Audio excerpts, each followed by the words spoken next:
아멘. 오늘 수요 예배는 찬송이란 무엇인가 그 세 번째 시간으로 초대교회의 찬송에 대해서 한번 살펴보고자 합니다. 초대교회 성도들은 어떤 찬송을 불렀을까요? 그 초대교회 찬송 가운데 오늘까지 전해지는 찬송에는 어떤 것들이 있을까요? 2000년의 교회 역사 속에서 불려졌던 아름답고 은혜로운 찬송들 가운데 초대교회 시기에 있었던 찬송들을 살펴봄으로써 찬송의 더욱 깊은 의미가 무엇인지를 깨닫고 더욱 하나님 앞에 영광이 되며 우리에게 은혜가 되는 시간이 될 수 있기를 소망합니다. 예수 그리스도께서 우리의 죄를 위해 십자가에 못 박혀 죽으시고 3일 만에 부활하셨습니다. 부활하신 주님은 약 40일 정도 이 땅 가운데 계시다가 하늘로 승천하셨죠. 그리고 승천하신 지 약 10일 되던 날, 오순절 날에 예수님께서는 약속하신 성령님을 보내주셨습니다. 이 오순절 성령 강림 사건, 이것은 신약교회의 시작을 알리는 사건이었습니다. 그래서 오순절 또는 성령 강림절을 교회의 생일이다라고 부르기도 하죠. 정확히 말하면 신약교회의 생일이라고 할 수 있습니다. 그래서 이때 생긴 교회를 처음 생긴 신약의 교회라고 하여서 초대교회다라고 말하는 것이죠. 이러한 초대교회 시기에 불렀던 찬송들 중에서 나타나는 특징들이 여러 가지가 있는데 그 중에서 가장 두드러지는 특징은 바로 이 시기의 찬송이 바로 예수 그리스도 중심적이다라는 것입니다. 성부와 성자와 성령 삼위일체 하나님께서는 모두 다 동등한 하나님이시고 모두가 영광을 받으셔야 하는 하나님이시지만 그럼에도 불구하고 우리가 기독교의 진리인 복음을 보편적으로 설명할 때에 예수를 믿는다라고 하지 않습니까? 예수님을 믿어라라고 하지 않습니까? 그래서 우리가 예수 그리스도를 통해서 구원을 받았고 이 예수 그리스도를 믿음으로 말미암아 하나님의 백성이 되어 하나님을 찬송할 수 있기 때문에 이 찬송의 중심에는 예수 그리스도가 있어야 하는 것이죠. 예수 그리스도의 구원 사역으로 말미암아 우리가 하나님을 찬송할 수 있다라는 것입니다. 그래서 예수님께서는 내가 곧 길이요 진리요 생명이니 나로 말미암지 않고는 아버지께로 올 자가 없느니라 라고 요한복음 14장 6절 가운데에 말씀하셨습니다. 이렇듯 우리 예수 그리스도의 구원의 사역을 올바로 깨닫고 믿음으로 말미암아 우리는 하나님께 찬송할 수 있다라는 것입니다. 그래서 예수님께서는 우리의 구원에 있어서도 중보자이시지만 우리의 찬송에 있어서도 중보자임을 우리는 믿고 알아야 합니다.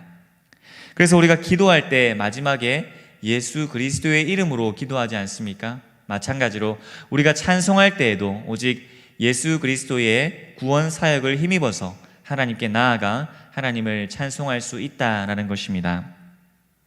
오늘 우리가 읽은 본문 말씀은 사도 바울이 빌립보 교회에 보내는 편지이자 또 성경 말씀 빌립보서가 되었습니다. 그런데 이 성경 말씀인 빌립보서 2장 9절에서 11절 말씀, 이 말씀은 성경 말씀일 뿐만 아니라 초대교회에서 사용된 찬송이었습니다. 오늘까지 전해지는 찬송 중에서 신약교회 이후 가장 오래된 찬송이라고 할 수 있는 것이죠. 빌립보서 2장 6절에서 11절 말씀, 이 찬송은 예수 그리스도께서 우리의 구원을 위해 행하신 놀라운 일들에 대해서 잘 말씀해주고 있습니다. 특별히 이 본문 말씀은 예수님께서 우리의 구원을 위해 낮아지시고 높아지신 사역에 대해서 아주 잘 설명해주고 있습니다. 예수님의 낮아지심과 높아지심, 이를 신학적인 용어로 예수님의 비하와 승귀라고 말합니다. 예수님의 비하, 곧 낮아짐이며 예수님의 승귀, 즉 다시 높아지심입니다. 그렇습니다. 예수 그리스도께서는 우리의 구원을 위해 낮아지셨고 또 다시 높아지셨습니다. 이것을 알고 믿는 것은 매우 중요합니다.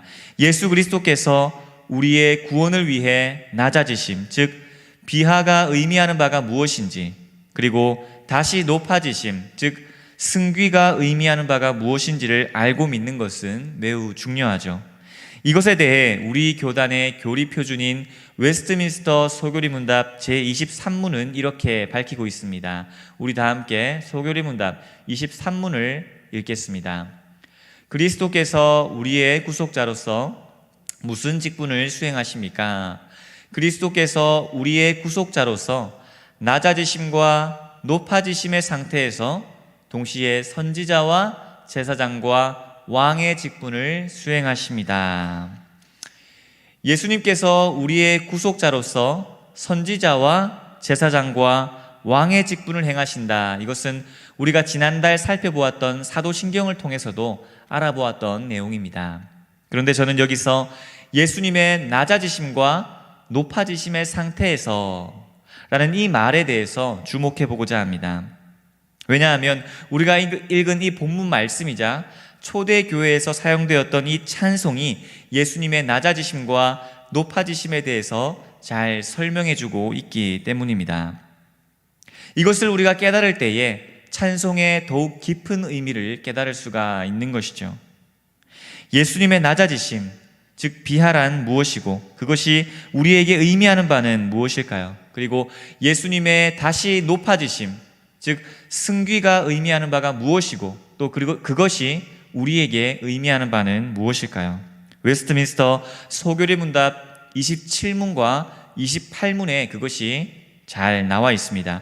우리 27문을 함께 읽겠습니다. 그리스도의 낮아지심은 어떠합니까? 그리스도의 낮아지심은 비천한 상태로 탄생하신 것과 율법 아래 나셔서 현세의 비참과 하나님의 진노와 십자가의 저주받은 죽음을 당하신 것과 장사 지낸 바 되셔서 얼마 동안 죽음의 권세 아래 머물러 있었던 것입니다.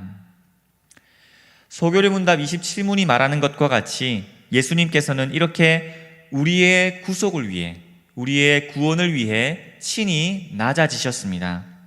이렇게 낮아지신 상태에서 우리의 구속자로서의 직분인 선지자, 제사장, 왕의 직분을 행하신 것입니다. 하나님의 본체이신, 하나님이신 그분께서 비천한 상태로 태어나신 것, 율법 아래에 나신 것, 그리고 현세의 모든 비참함을 당하시고 끝내 하나님의 진노와 십자가의 저주받은 죽음을 당하신 것, 그리고 장사 지낸 바 되셔서 얼마 동안 죽음의 권세 아래에 머물러 있었던 것, 그것이 바로 우리의 구원을 위해 행하신 낮아지신 일들입니다. 그런데 여기서 끝이 아니죠. 우리 주 예수 그리스도께서는 다시 높아지십니다. 즉 승귀하십니다. 이것에 대해 이어지는 소교리 문답 28문이 이렇게 밝히고 있습니다. 우리 함께 읽겠습니다. 그리스도의 높아지심은 어떠합니까? 그리스도의 높아지심은 3일 만에 죽은 자들 가운데서 다시 살아나신 것과 하늘에 오르신 것과 하나님 아버지의 우편에 앉아 계신 것과 마지막 날에 세상을 심판하러 오시는 것입니다. 부활과 승천과 보좌에 앉으심, 그리고 재림은 우리가 사도신경에서 고백하는 바입니다. 보통 우리가 예수님의 십자가 사역에 대해서는 중요하게 생각하지만 이후에 나오는 부활과 승천과 보좌에 앉으심, 그리고 재림에 대해서는 상대적으로 덜 중요하게 생각하는 경향이 있는 것 같습니다. 그러나 이 모든 일, 즉 예수님께서 우리의 구속자로서 행하신 높아지신 일들, 승귀하신 이 모든 일들도 우리의 구원을 위해 행하신 아주 중요한 일들이라는 사실을 우리는 깨달아야 할 것입니다. 이렇게 살펴본 예수 그리스도의 비하와 승귀, 즉 낮아지심과 높아지심은 다 우리의 구원을 위한 것이었습니다. 바로 이러한 내용을 오늘 말씀이 잘 보여주고 있습니다. 우리 빌립보서 2장 6절로 11절 말씀 가운데 핵심 부분만 살펴보도록 하겠습니다. 그는 근본 하나님의 본체시나 종의 형체를 가지사 사람들과 같이 되셨고 자기를 낮추시고 죽기까지 복종하셨으니 곧 십자가에 죽으심이라. 이러므로 하나님이 그를 지극히 높여 모든 이름 위에 뛰어난 이름을 주사 모든 무릎을 예수의 이름에 꿇게 하시고 모든 입으로 예수 그리스도를 주라 시인하여 하나님 아버지께 영광을 돌리게 하셨느니라.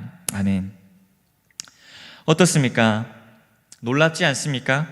예수 그리스도께서는 하나님이시자 하나님의 본체, 하나님의 독생하신 아들이신데 우리의 구원을 위해 사람이 되셨습니다. 하나님이신 그분께서 사람이 되신 것 그 자체가 매우 낮아지심입니다. 뿐만 아니라 종의 형체를 가지셨습니다. 이 말씀에 나오는 하나님의 본체와 종의 형체, 이것이 대비되고 있습니다. 하나님의 본체이신 그분께서 종의 형체를 가지셨다. 이것은 우리의 구원을 위한 일이었죠. 뿐만 아니라 예수님께서는 우리의 죄를 대속하시기 위해서 하나님의 진노와 저주를 십자가 위에서 모두 다 담당하신 것입니다. 그뿐만 아니라 하나님께서는 이 예수 그리스도를 다시 높이셔서, 즉 예수님께서는 다시 높아지셔서 모든 이름 위에 뛰어난 이름을 가지게 되셨다라고 말씀하고 있습니다. 그리하여 모든 무릎이 예수의 이름에 꿇게 하시고 모든 입이 예수 그리스도를 주라고 시인하도록 하신 것입니다. 초대교회의 성도들은 이러한 놀라운 구주 예수 그리스도의 구속의 사역을, 구원의 사역을 찬송했던 것이죠.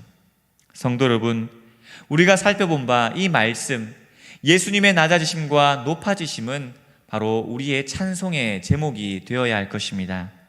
이러한 말씀과 우리가 교리문답을 통해서 살펴본 이 내용들, 즉 예수님의 비하와 승귀에 대해서 잘 반영해주고 있는 찬양이 하나 있어서 여러분들에게 소개해드리고자 합니다. 바로 이 땅 위에 오신이라는 찬양인데요, 제가 여러분들에게 이 찬양으로 하나님께 찬양하면서 이 찬양을 여러분들과 함께 나누고자 합니다. 이 땅 위에 오신 하나님의 본체, 십자가에 달리사 우리 죄 사하셨네. 하나님이 그를 지극히 높여 모든 이름 위에 뛰어난 이름을 주사 우리 예수 이름 앞에 절하고 모든 입이 주를 시인해 영광 중에 오실 주를 보리라 선포해 왕께 만세 존귀와 위엄을 찬양해 왕의 왕께 만세 주 예수 하나님. 우리 2절은 아시는 분들과 함께 같이 찬송했으면 좋겠습니다. 우리 고대 안에 주님 오실 그날 다시 사신 왕의 영광 이 땅을 비추네. 사단의 권세는 주 앞에 무너져 생명과 진리의 주 권세 가장 높도다. 우리 예수 이름 앞에 절하고 모든 입이 주를 시인해 영광 중에 오실 주를 보리라 선포해 왕께 만세 존귀와 위엄을 찬양해 왕의 왕께 만세 주 예수 하나님. 아멘. 예, 이 찬양 은혜롭지 않으십니까? 예, 저도 이 찬양의 가사를 묵상하면서 우리 예수님께서 우리의 구원을 위해서 친히 낮아지시고 또다시 높아지셔서 우리의 구원을 이루신 그 사역에 대해서 깊이 묵상하면서 이 찬양을 준비했습니다. 기회가 된다면 또 이 찬양에 대해서 함께 불러보면서 또 묵상해보는 시간을 가졌으면 좋겠습니다. 다음 찬송, 우리가 살펴볼 다음 찬송은 성부, 성자와 성령이라는 찬송입니다. 여러분들 잘 아시죠? 우리 찬송가의 3장과 4장에 수록되어 있는 찬송인데요. 새 찬송가에는 3장과 4장에 수록되어 있고, 옛날 찬송가, 즉 통일 찬송가에는 무려 4곡의 다른 곡이 이 찬양의 가사를 반영하고 있습니다. 이 모든 곡들은 한 곡이죠. 한 찬송이죠. 이 찬송은 매우 오래된 찬송입니다. 신약교회 이후 성경 말씀을 제외하고 우리에게 전해져 내려오는 가장 오래된 찬송이라고 할 수 있습니다. 매주 예배를 드리는 성도들이라면 한 번은 불러봤을 법한, 한 번은 접해보았을 법한 그런 찬송이죠. 이 찬송의 특징은 우리 삼위일체 하나님, 성부와 성자와 성령 하나님의 영광에 대해서 찬송하고 있다라는 것입니다. 그런데 여러분, 이 찬송이 우리에게 더욱더 큰 은혜로 다가오는 이유가 있습니다. 마지막 사도였던 사도 요한이 주후 100년경에 하나님의 부르심을 받은 이후에 교회를 이끌었던 사람들을 교부다라고 말하고 있습니다. 이 교부들 가운데에 잘 알려진 폴리갑이라는 교부가 있죠. 여러분들께서 담임 목사님의 설교를 통해서 예화로 들어보셨을 것입니다. 이 폴리갑은 사도 요한의 제자로도 알려져 있죠. 이 폴리갑은 황제가 신이다, 이렇게 한마디만 하면 주님을 부인하면 살려주겠다라고 했던 총독 앞에 서서 예수님께서는 나를 86년 동안이나 모른다고 하지 않으셨는데, 외면한 적이 없으신데 내가 어떻게 나의 구원자이신 나의 왕을 저주할 수 있겠습니까? 라고 하면서 당당히 화형을 당했다고 하죠. 이때 이 폴리갑이라는 교부가 화형을 당하면서, 순교를 당하면서 이 성부, 성자와 성령이라는 찬송을 불렀다고 합니다. 그뿐 아닙니다. 초기에 로마 제국은 기독교를 매우 싫어해서 이 기독교인들을 박해했었는데, 로마의 기독교 대박해 시기 때에 기독교인들에 대한 대대적인 핍박이 있을 때에 많은 성도들이 로마의 원형 경기장에서 사자에게 찢겨 순교하면서도 이 찬양을 불렀다고 전해지고 있습니다. 당시 기독교인들을 무차별하게 핍박했던 네로 황제는 그리스도인들을 이 원형 극장에 가둬놓고 이 사자의 밥이 되게 한 것이죠. 그런데 이 네로 황제는 이렇게 원형 경기장에서 그리스도인들을 처형한 이후에 꼭 이튿날이면 이 원형 경기장을 다시 찾아와 보았다고 합니다. 그런데 그 모든 순교자들의 시체가 한결같이 웃고 있었다고 말하죠. 네로 황제는 이 모습에 아연질색하며 혼란에 빠지기도 했다고 합니다.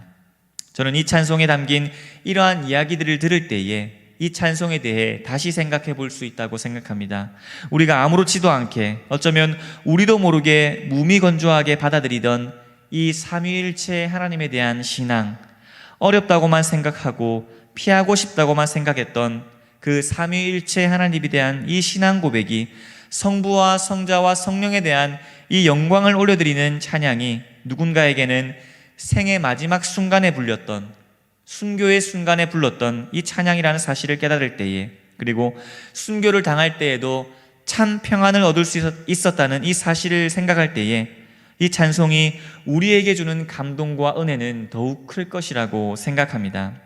그리고 이 찬송이 2000년의 교회 역사 가운데서 계속 불려졌으며 오늘날까지 우리에게 전해오고 있다라는 사실을 생각한다면 우리는 더욱 벅차오르는 마음과 뜨거운 감사와 열정으로 진심을 담아서 이 찬양을 부를 수가 있을 것입니다. 이 성부, 성자와 성령이라는 찬송가 3장과 4장에 나와 있는데요, 이 가사를 우리가 한번 읊어보았으면 좋겠습니다. 함께 읽겠습니다. 성부, 성자와 성령 찬송과 영광 돌려보내세, 태초로 지금까지 또 영원 무궁토록 성삼위께 영광 영광 아멘. 성부, 성자와 성령 영원히 영광 받으옵소서. 태초로 지금까지 또 길이 영원 무궁 성삼위께 영광 아멘. 성도에게 있어서 삼위일체 하나님을 믿고 찬송하는 일은 매우 중요합니다. 왜냐하면 삼위일체 하나님에 대한 고백인 사도신경이 우리와 이단을 구분짓는 중요한 신앙 고백이라고 한다면, 삼위일체 하나님에 대한 찬송도 우리의 찬송과 이단의 찬송을 구분짓는 중요한 찬송이기 때문이지요. 삼위일체 하나님에 대한 찬송은 이단은 부를 수가 없습니다. 하나님을 믿음으로 고백하지 않는 이단들은, 삼위일체 하나님을 믿음으로 고백하지 않는 이단들은 결코 우리가 부르는 이 찬송을 부를 수가 없는 것이죠. 삼위일체 하나님, 성부와 성자와 성령의 영광을, 그 진리를 어떠한 상황 가운데서도 기쁨으로 우리는 찬양할 수가 있습니다. 우리의 삶에 삼위일체 하나님을 향한 뜨거운 마음으로, 열정과 감사와 기쁨으로 이 찬송이 가득할 수 있기를 소망합니다. 다음으로 우리가 살펴볼 찬송은 바로 참 목자 우리 주라는 찬송입니다. 이 찬송은 아쉽게도 우리가 사용하고 있는 새 찬송가에는 빠져 있습니다. 옛날 찬송, 그러니까 통일 찬송가 103장에 실려 있는 찬송이죠. 이 찬송의 가사는 주후 150년부터 215년까지 살았던 이집트의 알렉산드리아라는 도시에 살았던 클레멘트라는 사람이 작사한 찬송입니다. 알렉산드리아의 클레멘트는 주후 150년에 태어나 215년까지 살면서 하나님의 복음을 신실하게 전했던 사람입니다. 위대한 신학자였죠. 클레멘트가 살았던 이 알렉산드리아라는 도시는 그야말로 헬라 철학과 학문의 중심지였습니다. 여기에는 세계 최대의 도서관이 있었다고 알려지기도 하죠. 바로 이곳에 클레멘트는 기독교 학교를 세우고 기독교 학파를 만들어서 세상 사람들에게 참 진리 되시며 참 빛 되신 예수 그리스도의 복음을 증거했습니다. 클레멘트가 남긴 책 가운데 이교인들에 대한 권고라는 책이 있고, 또 교육자라는 책이 있습니다. 이교인들에 대한 권고라는 책은 우리의 복음이 참된 것임을 세상 사람들에게 증거하는, 변증하는 책이고, 교육자라는 책은 성도들을 신앙으로 교육하기 위해 만들어진 책입니다. 그런데 참 목자 우리 주라는 찬송은 그의 책 교육자의 맨 마지막 부분에 수록된 찬송이죠. 이를 통해 알 수 있는 것은 찬송과 신학이 긴밀한 관계를 맺고 있다는 것입니다. 찬송은 올바른 신학과 신앙을 반영해야만 하죠. 올바른 신앙 고백이 담긴 바른 찬송만이 좋은 찬송이라고 할 수가 있는 것이죠. 신학이라는 말에 오해가 많고, 이 신학이라는 말에 어려움으로 다가올 수가 있겠지만, 올바른 신학 없이는 올바른 신앙이 존재할 수가 없는 것입니다. 신학과 신앙은 떼려야 뗄 수 없는 관계이지요. 신학이라는 말 자체가 하나님의 말씀 또는 하나님에 관한 말씀이라는 뜻을 담고 있기 때문입니다. 이러한 올바른 신학 없이는 올바른 신앙이 있을 수 없고 올바른 찬송도 있을 수가 없는 것입니다. 그러한 의미에서 이 참 목자 우리 주, 이 찬송은 올바른 신앙과 신학을 담고 있는, 신앙 고백을 담고 있는 좋은 찬송이라고 할 수 있습니다. 그 올바른 신학과 신앙 고백이 담겨 있는 이 예수님에 관한 찬송이 오늘날까지 전해져 내려오면서 불리게 된 것입니다. 한 사람 알렉산드리아의 클레멘트라는 위대한 신학자가 남긴 이 아름다운 찬송, 올바른 신학과 신앙이 담겨 있는 이 좋은 찬송, 이 참목자 우리 주라는 찬송에 대해 잠시 묵상해 보기를 원합니다. 찬양의 가사를 우리 한번 같이 읽도록 하겠습니다. 참목자 우리 주, 사랑과 진리로 이끄시니 승리한 우리 주, 그 이름 기리며 성도들 모여서 찬양하라.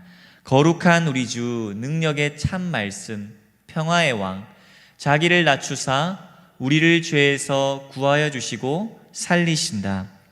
우리의 인도자, 목자가 되시니 참 구주라. 예수는 참 구주, 그 말씀 가지고 우리를 이끄사 힘 주신다. 이제와 영원히 즐거운 노래로 주를 찬양. 주님의 온 교회, 거룩한 우리들, 우리 왕 예수를 찬양하라. 아멘. 클레멘트의 이 참목자 우리 주라는 이 아름답고 올바른 신앙 고백이 담긴 이 찬송은 사실 역사 속에서 거의 사라질 뻔하였습니다. 왜냐하면 이 찬송은 헬라어로 쓰여졌기 때문에 유럽에서는 거의 알려지지 않았기 때문이죠. 그런데 1846년 미국의 덱스터 목사님에 의해서 이 찬송이 영어로 번역되었고 오늘날까지 우리에게 전해진 것입니다. 참 아쉬운 것은 매우 긴 역사적 전통을 가지고 있는, 그리고 예수님에 관한 올바른 신앙 고백이 담겨 있는 이 아름다운 찬송이 오늘날 우리가 사용하고 있는 새 찬송가에는 빠져 있다라는 것입니다. 하나님께서 교회 역사 가운데 주신 귀한 선물인 이 찬송이 계속해서 교회 가운데서 불려졌으면 좋겠다라는 소망을 가져봅니다. 다음으로 우리가 살펴볼 찬송은 찬란한 주의 영광은 이라는 찬송입니다. 우리가 사용하고 있는 새 찬송가 130장에 수록되어 있는 찬송입니다. 이 찬송은 4세기에 밀라노의 대주교였던 암브로시우스라는 사람이 아버지의 영광에 빛이 나는 제목으로 쓴 찬송시입니다. 그 유명한 어거스틴이라는 사람이 이 암브로시우스의 설교를 듣고 회심했다고 알려져 있죠. 암브로시우스의 이 찬송시는 1899년 브리지스 목사에 의해 영어로 번역되면서 오늘날에 이르게 되었습니다. 이 찬송에서 나타난 특징 또한 성삼위 하나님께 대한 고백과 찬송이 담겨 있다는 것입니다. 그 가운데 특별히 성자이신 예수 그리스도를 찬란한 영광의 빛으로 고백하고 있다는 점입니다. 이 찬송은 당시 여러 수도원에서 수도사들이 아침 찬송으로 불렀다라고 전해지고 있습니다. 그 옛날 광야에서 하나님이 이스라엘 백성을 불기둥과 구름기둥으로 인도하셨듯이 참빛 되신 예수님께서 자신들의 삶을 인도해 주시기를 간구하는 마음으로 이 찬송을 불렀던 것입니다. 주의 말씀은 내 발의 등이요 내 길의 빛이니이다 라고 말씀하지 않습니까? 예수님께서는 참 빛이 되시는 것이죠. 그런데 여러분, 우리는 오늘날 우리 예수님께서 참 하나님의 아들 되시고 또 참 하나님 되심에 대해서 전혀 의심 없이 받아들이고 있습니다. 하지만 초대교회 시대 때는 이러한 예수님에 대해서, 예수님께서 하나님의 아들이시며 하나님의 본체이신 것을 부정하는 자들이 참 많이 있었습니다. 그 가운데 특별히 아리우스라고 하는 사람은 예수님의 참 하나님 되심을 부정했던 사람이었습니다. 그는 예수님을 선지자요, 구원자요, 지혜자 정도로는 보았지만 예수님을 참 하나님으로 생각하지는 않았습니다. 그는 오직 성부 하나님만을 참되신 하나님으로 생각했고, 성자 예수님은 성부 하나님과 비슷한 본질, 유사한 본질을 가지고 계시기는 하지만 성부 하나님보다는 약간 못하신 분으로 생각했죠. 심지어 성자 예수님은 계시지 않고 성부 하나님만 계셨던 때가 있었다고 생각하기도 했습니다. 즉, 성자 예수님이 존재하지 않으실 때가 있었다라고 생각했던 것입니다. 여러분, 그렇습니까? 결코 그렇지 않습니다. 성자 예수님도 성부 하나님과 동등한 하나님이시며 존재하지 않으신 적이 없으신 영원하신 참 하나님이십니다. 아리우스는 이러한 점을 부정하면서 성자 예수님이 성부 하나님께 창조된 분으로 생각하며 성자 예수님의 신성을 약화시킨 것이었습니다. 당시에는 이 아리우스라는 사람을 따르는 사람들이 많았는데 아리우스의 이러한 이단적 사상이 퍼지게 된 것은 그들이 그들만의 찬송을 지어서 불렀기 때문입니다. 그들이 찬송을 불러서 잘못된 교리를 계속해서 노래를 지어서 불렀기 때문에 그들의 이 잘못된 교리가 굳건하게 된 것이죠. 이와 같이 찬송과 노래에는 힘이 있습니다. 그래서 그들의 이단적 사상이 널리 퍼지게 된 것이죠. 그러한 시기에 이 암브로시우스는 올바른 찬송을 만들어 부르는 일의 중요성을 깨닫고 좋은 찬송들을 불러서 이단들에 대항했습니다. 그 많은 찬송들 가운데 하나가 바로 찬란한 주의 영광을이라는 찬송입니다. 찬송에는 힘이 있습니다. 노래에는 힘이 있죠. 그러므로 찬송에는 올바른 신앙 고백이 담겨 있어야만 하고, 올바른 신앙 고백이 담겨 있는 찬송은 많이 불려져야 합니다. 그래야 우리가 가진 올바른 교리, 예수님께서 참 하나님 되심의 이 놀라운 교리가 굳건하게 바로 설 수가 있는 것입니다. 그래야만 찬송을 통해서 올바른 교리가 다음 세대에게 잘 전수될 수가 있는 것이죠. 또한 이단들에 맞설 수가 있는 것입니다. 예수님의 하나님 되심을 부정하는 이단들에 맞서 이 찬송이 만들어졌다는 사실은 우리에게 너무나도 큰 도전을 줍니다. 예수 그리스도가 참 하나님 되신다, 하나님의 아들 되신다, 예수님께서 참 되신 빛이시며 참 진리 되신다는 이 진리를 우리 마음에 깊이 새겨야 할 것입니다. 아리우스와 그를 따르는 자들은 이후 니케아 공의회라는 이 공회를 통해서 이단으로 판명되었습니다. 이 니케아 공회를 통해서 성자 되신 예수님께서는 하나님과 유사한 본질이 아닌 하나님과 동일한 본질을 가지신 참 하나님이라는 사실이 입증된 것입니다. 또한 성자 예수님은 창조되지 않으셨고 성부 하나님으로부터 영원히 나신 분이라는 사실이 입증되었습니다. 작은 말의 차이 같지만 이 말의 차이가 굉장히 중요합니다. 성자 예수님은 창조되지 않으셨고 영원히 나신 분이다. 성자 예수님은 성부 하나님과 동일한 본질을 가지신 참 하나님이다 라는 사실을 우리는 분명하게 믿고 받아들이고 고백해야 하며 이것을 찬송해야 하는 것입니다. 그래서 성자 예수님을 어떤 분으로 믿는가, 이것은 우리에게 매우 중요하고 그것을 우리의 찬송으로 나타내는 것, 그것은 매우 중요한 일이죠. 그야말로 하늘과 땅의 차이인 것입니다. 니케아 공회를 통해 탄생한 신조가 그 유명한 니케아 신경입니다. 니케아 신조라고 부르기도 하죠. 이 니케아 신조는 우리가 예배 때마다 고백하는 사도신경처럼 우리가 공적으로 받아들인, 교회가 공적으로 받아들인 신조입니다. 고신헌법의 부록에 보면 사도신경과 니케아 신경, 그리고 아타나시우스 신경, 이 세 신경이 3대 공교의 신경이라고 알려져 있습니다. 그래서 우리가 예배 때 사도신경을 고백해도 되고, 또 니케아 신경을 고백해도 되고, 또 아타나시우스 신경을 고백해도 되는 것입니다. 잘 알려지진 않았지만 이 니케아 신경의 내용이 매우 예수님의 참 하나님 되심을 잘 드러내고 있기 때문에 기회가 된다면 우리가 함께 고백하는 시간을 가져도 좋을 것 같습니다. 성자 예수님에 관해 올바르고 또 아름다운 신앙 고백을 담고 있는 참 목자 우리 주가 아닌, 찬란한 주의 영광은, 이 찬양을 우리가 마음을 담아서 함께 찬송했으면 좋겠습니다. 찬송가 130장에 나와 있습니다. 우리 찬란한 주의 영광은, 이 찬송은 우리가 반주에 맞춰서 함께 찬양해 보도록 하겠습니다.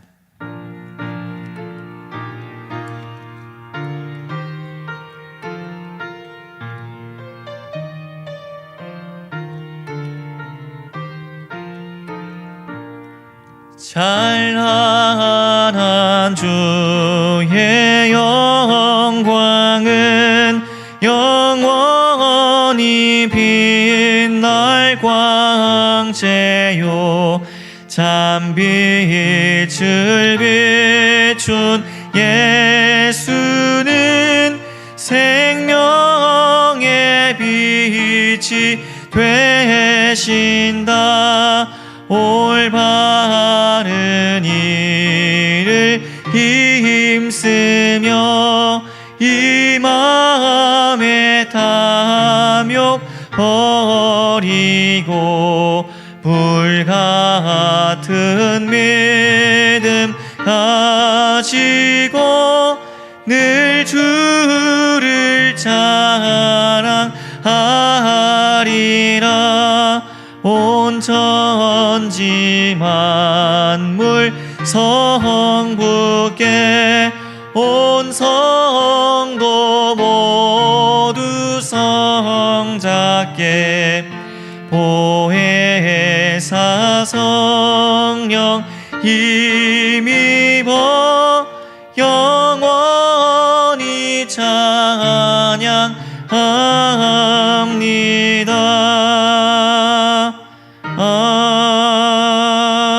아멘. 이제 말씀을 맺겠습니다. 우리는 이 시간 초대교회 찬송 4편을 살펴보았습니다. 빌립보서 2장 6절로 11절의 찬송, 성부 성자와 성령, 참 목자 우리 주, 그리고 찬란한 주의 영광은 이라는 아주 역사적 전통이 담긴 찬송을 살펴보았습니다.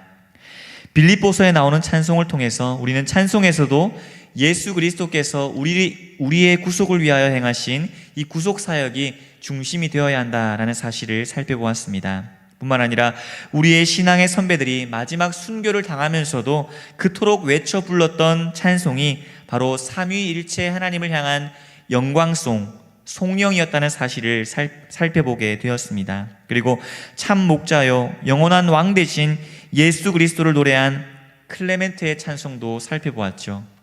예수 그리스도가 참 하나님 되시며 참 빛 되심을 찬송함으로 이단에 맞서 싸웠던 위대한 신앙의 선배 암브로시우스의 찬송도 살펴보았습니다. 성도 여러분, 우리가 이 시간 배운 찬송들이 더욱 많이 불려지기를 소망합니다. 또 삶 가운데 이러한 올바른 신앙 고백이 담겨있는 귀한 찬송들이 많이 불려짐을 통해서 우리의 삶이 하나님께 더욱더 가까이 나아가시는 귀한 삶이 되시기를, 복된 삶이 되시기를 진심으로 축복합니다. 이 시간 말씀을 들은 것 가지고